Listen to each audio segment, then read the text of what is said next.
Astromancer Elena is back, and I thought this was a really nice rotation, to be honest, because, as is the case most of the time, these fights are designed for a specific unit. This time it's BLidica, and we don't need her, which is nice because I never built that unit and I don't plan on it. Plus my Grace isn't available because Rift just came up. And then not just BLidica, there's pretty good flexibility in all of the other slots as well.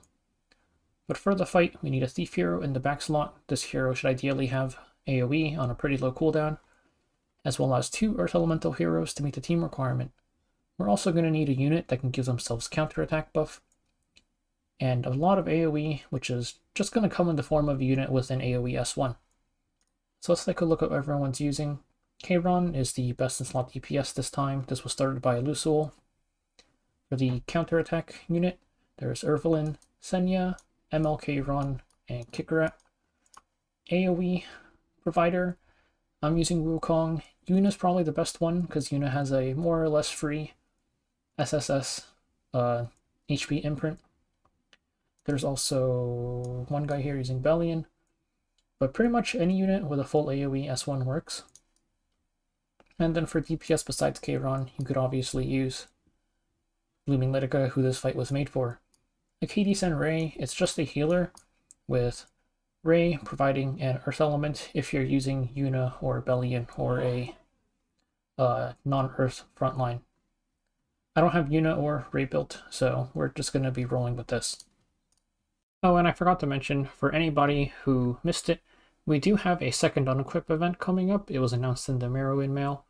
It's from 1/28 all the way to 2/3, so it'll be active for pretty much the entire end of this rotation. So don't feel rushed to do this now. You have like 5 days of Unequip to do it still. Let's take a look at Kayron Stats first. Kayron, I just maxed out his HP. His base speed is really, really high, so this is actually an HP boot. But you just max out his HP because our damage is HP scaling this time. And then you do want a decent amount of speed. Doesn't have to be this fast, like 180 would work fine. S1 damage increase, because pretty much all of our damage is coming from S1. And then Alexis Basket is the best artifact. It's really good safety because it gives you a pretty good chance to roll at least one of these buffs when you take a turn and give him his AoE S1. Now we have Wukong. Wukong, you just want him really, really fast because we need to break 6 skill nullifiers before Elena uses her S2. After Elena uses her S2, she'll push up your front unit and reduce their cooldowns by 2 turns. So you get one last AoE, and that's what I usually use to kill the ads. But before Elena uses her S2, we're going to need 6 AoEs. So a really fast Wukong or fast AoE unit is the way to go. And then besides that, their stats don't really matter. I just kind of loaded it all into attack. Temperance is this artifact that some of you might not recognize. It's super niche. This is Kayron specific tech that I got from Lusul. It's just, this gives a barrier to the ally with the lowest HP for 2 turns. And if you set it up so that Kayron is the lowest HP ally in the break phase, and you don't heal him to full or anything, then this just lets us guarantee buffs on Kayron during the break phase, which greatly increases our damage. Next up is Senya. So Senya, you want a little bit of speed because her S3 is on a 4-turn cooldown, and I open with S3 just to make sure that I'm guaranteed to clear the buffs regardless of Alexa's RNG, or clear the skill nullifiers. Aside from that, you don't need her this tanky if you're not going for top 3, honestly. I only made her this tanky so that she had higher HP than Kayron, even after the HP imprint. For her EE, the healing is nice. This just helps keep her ahead of Kayron in HP. And then Warhorn is the artifact that I'm using, just for a little bit of attack boost, even though it's HP scaling on Kayron. Some damage is better than no damage. Then lastly, I have Achates. Achates. This speed was just specifically for speed tuning. Her speed doesn't really matter. You can kind of run whatever, especially if you're manualing. You're just going to be spamming S1, S2, so it's fine. If you are using Temperance, though, then you do want to kind of tune your Achates so she doesn't heal Kayron to full. And then Heart of Small Miracles, just for the attack boost. So now we can take a look at the run. Just make sure that you have 2 Earth units before you head in. This fight is relatively simple. We're just going to spam AoEs and break the skill nulls until Elena uses her S2. You can see she summons 2 adds here, and they have 6 skill nullifiers. It's definitely the easiest in the first phase because Senya will have her S3 available, so you instantly have an AoE. We're going to kill it 1 turn early, so it doesn't matter that much. But in later phases, since Kayron's S1 AoE is RNG, if he doesn't proc it, just S1 into one of the adds. And also in those phases, Senya won't have her S3. You should probably S1 into the adds, just to be safe, just in case Kayron doesn't proc basket or something.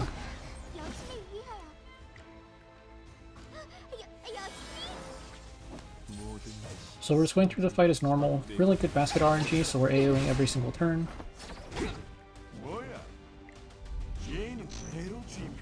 And we break the skill nullifiers here.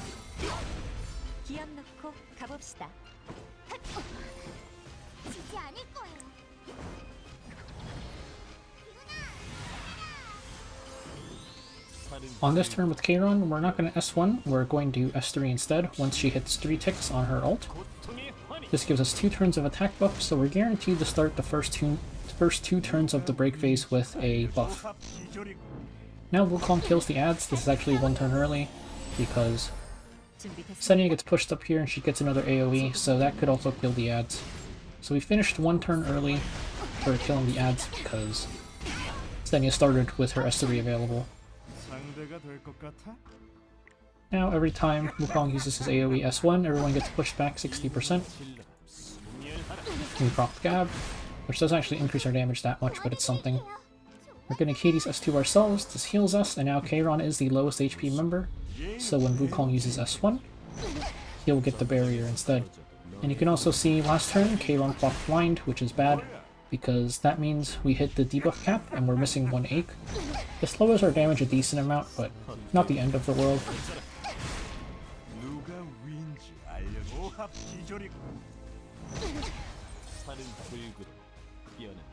We didn't proc basket there, so it's a good thing we had Temperance.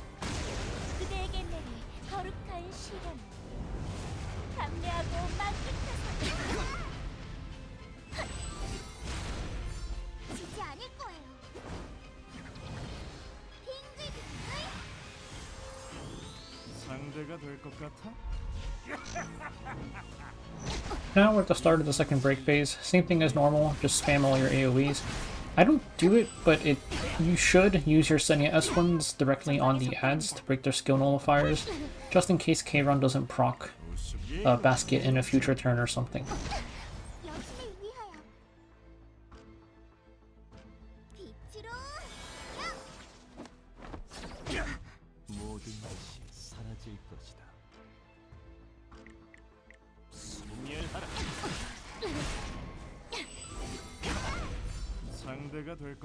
Kayron proc basket every turn though, so it doesn't matter that we didn't use Senya S1 on the adds.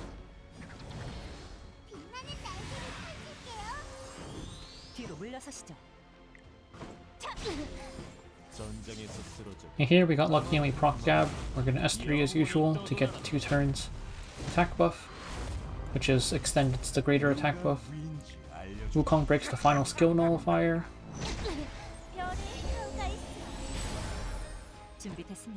And Senya S3 is going to kill the adds.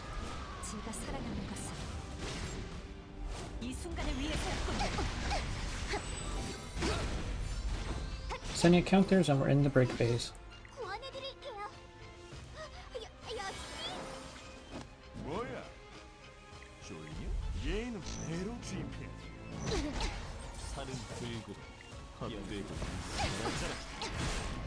So we didn't land blind there. There's still 1 debuff slot left. The debuffs blind comes before ache, so we have to make sure we don't land blind again.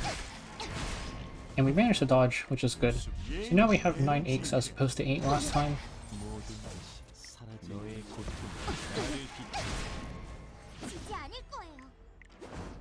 And we S3 here just to not attack the boss.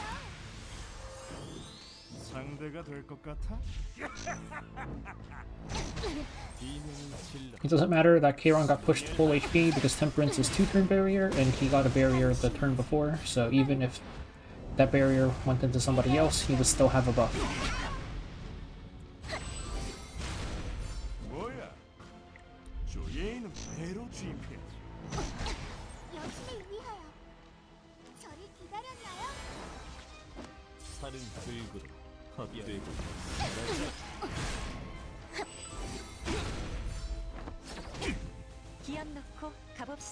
So here I actually remember that I'm supposed to use Senya S1 into the ads just in case Kayron is in proc basket.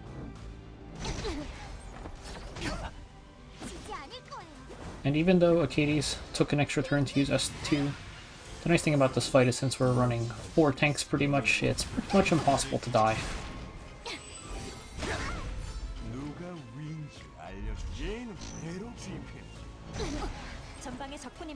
So Kayron proc basket every time, so we ended up not needing Senya's S1. We're gonna hit the last skill nullifier anyways. Gonna S3 for our 2-turn attack buff.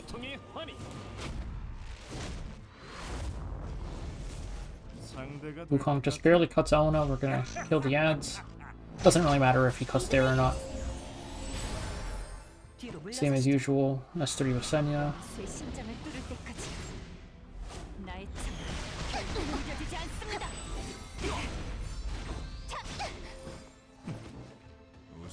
And now, this is just same old, same old.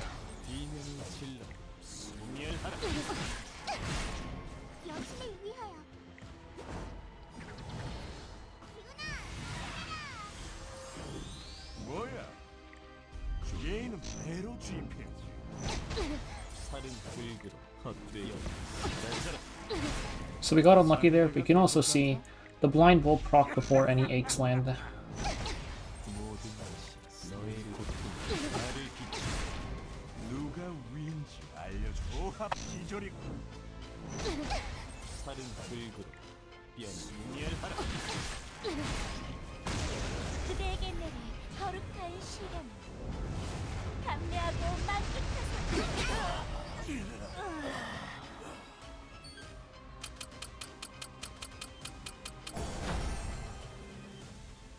And that's it for the top 100, I guess technically aiming for top 3 run. I might try and push my score higher later because Ebby hasn't appeared on the rankings yet, which is concerning.